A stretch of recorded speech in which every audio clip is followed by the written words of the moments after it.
وسلم علی رسولہ الکریم اما بعد۔ پارہ نمبر ہے 13، رکوع نمبر ہے 8 اور آیت نمبر آج ہم پڑھیں گے 15-16۔ اعوذ باللہ من الشیطان الرجیم، بسم اللہ الرحمن الرحیم۔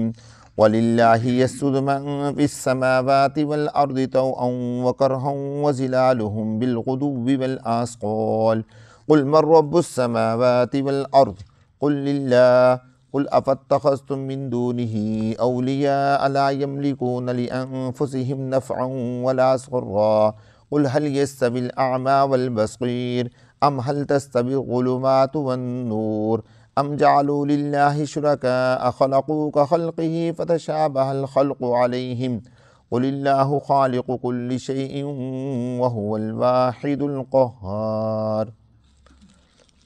اللہ رب العزت ارشاد فرما رہے ہیں، وَلِلَّهِ يَسْجُدُ مَن فِي السَّمَاوَاتِ وَالْأَرْضِ، اور اللہ کے لیے سجدہ کرتے ہیں وہ جو آسمانوں میں ہیں اور جو زمین میں ہیں، طوعاً خوشی سے، وکرہن اور ناخوشی سے، وظلالہم بالغدو والآصال، اور ان کے سائے جو ہیں، ظلالہم کا معنی کیا ہے، اور ان کے سائے جو ہیں بالغدو والآصال وہ بھی صبح اور شام کو سجدہ کرتے ہیں، اور ان کے سائے وہ بھی صبح اور شام کو کیا کرتے ہیں، سجدہ کرتے ہیں۔ اے نبی آپ فرما دیجئے، من رب السماوات والارض، کون ہے جو آسمانوں اور زمین کا رب ہے؟ من کون ہے؟ رب السماوات والارض، جو رب ہے آسمانوں کا اور زمین کا۔ اے نبی آپ فرما دیجئے اللہ، قل اللہ، اے نبی آپ فرما دیجئے اللہ، قل، اے نبی آپ فرما دیجئے، قل افاتخذتم، کیا بھلا تم بناتے ہو، اتخذتم بنانا، کیا تم بھلا بناتے ہو، من دونہ اس رب کو چھوڑ کر، اولیاء دوست، لا یملکون جو نہیں ہے مالک اپنے ذات کے لیے، نفعا ولا ضرا نہ نفع کے اور نہ ہی نقصان کے، جو نہیں ہے مالک اپنی ذات کے لیے نہ نفع کے اور نہ ہی نقصان کے۔ اے نبی آپ فرما دیجئے، هل يستوي الاعمى والبصير، کیا برابر ہیں اندھا اور دیکھنے والے؟ هل يستوي، کیا برابر ہیں الاندھا، الاعمى والبصير، اندھا اور دیکھنے والے؟ ام هل تستوي الظلمات، کیا بھلا برابر ہیں تاریکیاں، والنور اور روشنی؟ ام جعلوا، کیا بنایا انہوں نے اللہ کے لیے شرکاء کو، خلقوا کخلقہ، خلقوا کخلقہ، کہ جنہوں نے پیدا کیا اللہ کی تخلیق کی طرح، فتشابہ الخلق علیہم، پس مشتبہ ہوگی تخلیق ان پر، پس مشتبہ ہوگی تخلیق ان پر۔ اے نبی آپ فرما دیجئے، اللہ خالق، ہر چیز کو پیدا کرنے والا ہے، خالق کل شیء، ہر چیز کو پیدا کرنے والا ہے، وَهُوَ الْوَاحِدُ الْقَهَّارُ، اور وہ اکیلا ہے، غالب ہے۔ دوستو، یہ تھا ان آیات مبارکہ کا ترجمہ۔ ان کی تفسیر عرض کرنے سے پہلے ایک چھوٹی سی بات عرض کروں گا۔ ہمارے اکابر علماء بزرگ فرماتے ہیں کہ انسان کے پاس علم ہونا چاہیے، انسان کے پاس کیا ہونا چاہیے؟ علم ہونا چاہیے، اور علم حاصل کرنے کی ترغیب تو خود رسول اللہ صلی اللہ علیہ وسلم نے ارشاد فرمائی ہے کہ طلب العلم فریضۃ علی کل مسلم، کہ علم کو حاصل کرنا ہر مسلمان کے اوپر کیا ہے؟ فرض ہے۔ علم صحیح ہے یا غلط ہے؟ علماء فرماتے ہیں کہ ہونا چاہیے علم۔ اگر ایک آدمی کے پاس صحیح علم ہے وہ تو بہت اچھا، اگر ایک آدمی کے پاس غلط علم ہے تو وہ علم بھی انسان کو کہیں نہ کہیں فائدہ دیتا ہے۔ فرماتے ہیں کہ انسان کو جہل مرکب نہیں ہونا چاہیے۔ جہل مرکب سمجھتے ہیں کہ بالکل لم یا بچ، کچھ ہے ہی نہیں، نہ سکول کا پڑھا، نہ دین کا پڑھا، نہ دنیا کا پڑھا، بس جہالت ہے دماغ میں اور اکڑ ہے اور اللہ کی طرف سے عطا ہے۔ حضرات فرماتے ہیں ایسا آدمی بڑا نقصان دہ ہوتا ہے، اور اس کی مثال دیتے ہیں، ذرا غور کیجئے کہ میں آپ کو ایک بڑی پیاری مثال دیتا ہوں، دلیل کے طور پہ پیش کرتے ہیں کہ حضرت موسیٰ علیہ السلام کے مقابلے میں جادوگر آئے، 1,40,000 جادوگر آئے، انہوں نے آ کر موسیٰ علیہ السلام کا مقابلہ کیا۔ موسیٰ علیہ السلام کے پاس علم برحق تھا، ان کے پاس علم برحق نہیں تھا، لیکن جب حضرت موسیٰ کے علم کے ساتھ ان کا علم ٹکراتا ہے اور ان کا علم پاش ہوتا ہے، تو وہ اپنے اس علم کی بنیاد پر سمجھ جاتے ہیں کہ یار یہ جو علم ہے یہ ہمارے والا علم نہیں ہے، یہ اللہ کی طرف سے عطا کردہ وحی ہے، لہذا ہمارا علم غلط ہے۔ لیکن اپنے علم کی بنیاد پر وہ یہ سمجھ گئے کہ یار ہمیں اس علم کو چھوڑ کر اس علم کی طرف آنا چاہیے۔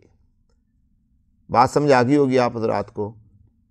اور فرمایا کہ فرعون وہ جہل مرکب تھا، اس کو کسی بھی چیز کا پتہ نہیں تھا، وہ نجومیوں سے پوچھ کے چلا کرتا تھا، نجومیوں سے پوچھتا تھا یہ ہو گیا تو یہ کرنا، یہ ہو گیا، حتیٰ کہ کئی مرتبہ وہ کھانے پینے کی چیزیں بھی نجومیوں سے پوچھا کرتا تھا کہ میں یہ کھاؤں یا نہ کھاؤں۔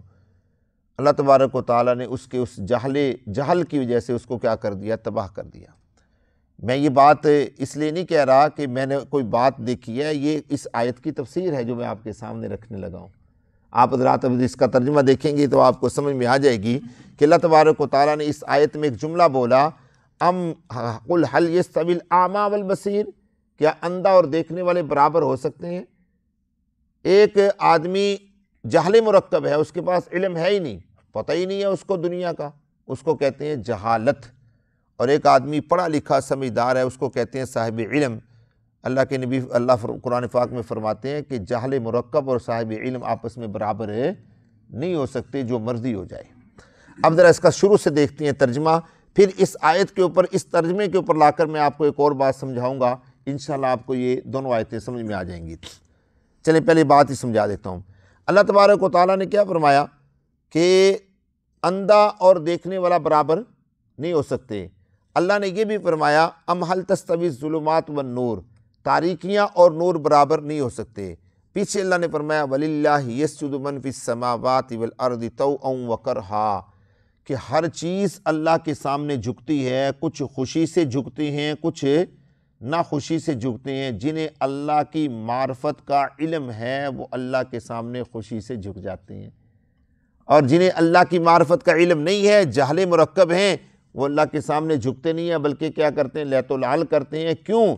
اس لیے کہ اتخذتم، انہوں نے بنا لیا، من دونہ، اللہ کو چھوڑ کر، اولیاء، دوست، لا یملکون لانفسہم نفعا ولا ضرا، جو اپنی ذات کے لیے یا ان کی ذات کے لیے نفع اور نقصان کے مالک نہیں ہیں۔ وہ لوگ ان کے سامنے جھکتے ہیں، ان کی عبادت کرتے ہیں۔ انہوں نے خود ہی ان کو پیدا کیا اور اللہ کے ساتھ تشبیہ دے کے انہوں نے ان کو کیا کر دیا؟ اللہ کے مقابلے میں کھڑا کر دیا۔ یہ لوگ کیا ہیں؟ جہل مرکب ہیں، یہ اللہ کے سامنے جھک نہیں سکتے، اگر جھکیں گے بھی تو مجبوری میں جھکیں گے۔ اور یہاں سے ایک اور فقہاء نے مسئلہ نکالا ہے، ذرا غور کرنا، بڑی قیمتی بات سمجھانے لگا ہوں۔ ایک بڑا قیمتی مسئلہ علماء نے یہاں سے نکالا ہے، وَلِلَّهِ يَسْجُدُ مَنْ فِي السَّمَاوَاتِ وَالْأَرْضِ طَوْعًا وَكَرْهًا، اللہ کے لیے جھکتے ہیں سب لوگ، جھکنا تو مجبوری ہے، طَوْعًا، خوشی سے۔ علماء فرماتے ہیں کہ جو آدمی اللہ کا حکم سن کر، اللہ کا حکم کیا بلا؟ اذان، اللہ کا حکم سن کر خوشی سے مسجد کی طرف بھاگا آتا ہے، وہ طوعاً کے اندر شامل ہے۔ اور جو آدمی اللہ کا حکم سن کر ناخوشی سے آتا ہے، مجبوری سے آتا ہے کہ یار میرے قبیلے والے کیا کہیں گے، میرے دوست کیا کہیں گے، میرے ماں باپ کیا کہیں گے، میری ماں مجھے اٹھاتی ہے اٹھ جا اٹھ جا اٹھ جا، میرا باپ مجھے اٹھاتا ہے اٹھ جا اٹھ جا اٹھ جا، نماز پڑھ لے، وہ مجبوری کے اندر تنگ ہو کے جاتا ہے۔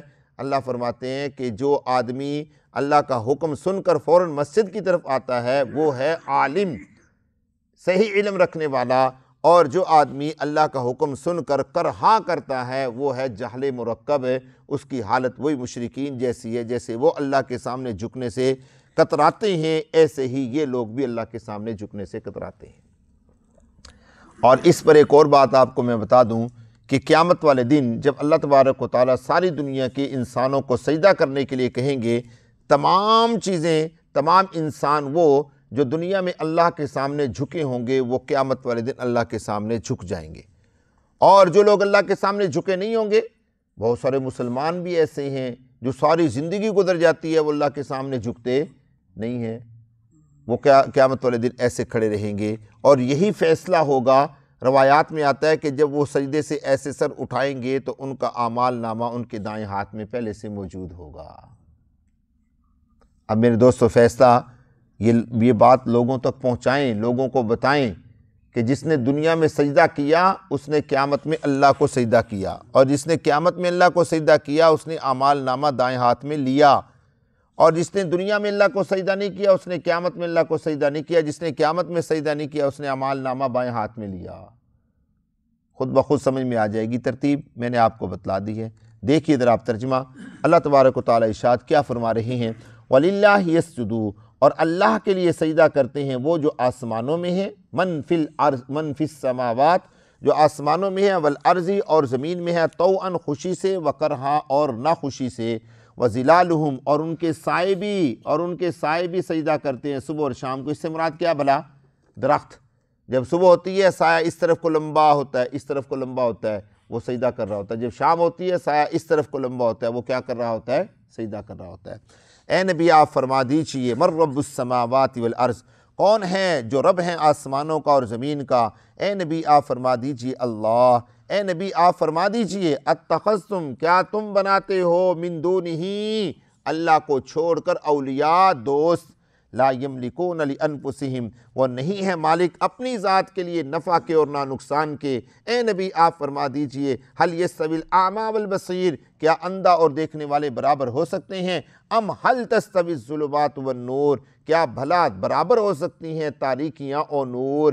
ام جعلوا، یا بنا لیا انہوں نے اللہ کے لیے شرکاء کو، یا بنا لیا انہوں نے اللہ کے لیے شرکاء کو۔ ترجمہ غور سے دیکھیں میرے دوستو، خلقو کا خلق ہی، کہ پیدا کیا انہوں نے اللہ کی تخلیق جیسا، اللہ جیسا انہوں نے بنا دیا، کس کو بلا؟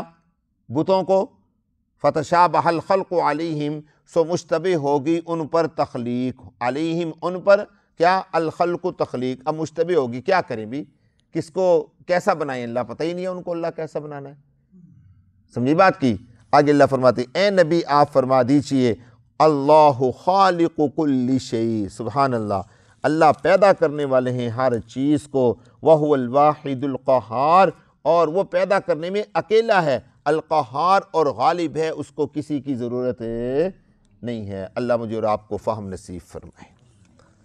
الحمدللہ۔